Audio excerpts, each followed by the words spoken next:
અમરેલી જિલ્લામાં લેટરકાંડનો મામલો સામે આવ્યો, અનેક વળાંકો આવ્યા અને અનેક રાજનીતિઓ થઈ છે. ત્યારે ગઈકાલે પૂર્વ વિપક્ષ નેતા પરેશ ધાનાણીએ રાજકમલ ચોક ખાતે ધરણા પર બેઠા છે.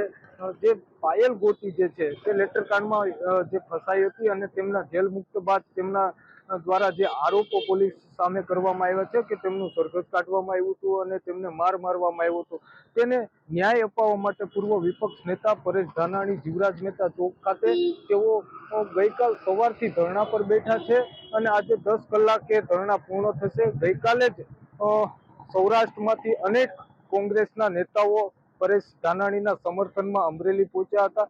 ત્યારે જે પ્રમાણે પોલીસ પાયલ ગોટીએ જે પોલીસ સામે આક્ષેપો કર્યા છે તેને ન્યાય આપવા માટે પૂર્વ વિપક્ષ નેતા પરેશ ધાનાણીએ આંદોલન છેડ્યું છે અને ગઈકાલથી જ જીવરાજ મહેતા ચોકમાં તેઓ ધરણા પર બેઠા છે ને આજે 10 વાગે પરેશ ધાનાણીના ધરણા પૂર્ણ થશે અને ત્યારબાદ નવી જે રણનીતિ જે કોંગ્રેસની છે તે મીડિયા સમક્ષ મૂકવામાં આવશે. હરેશ ખુમાણ, એબીપી અસ્મિતા, અમરેલી.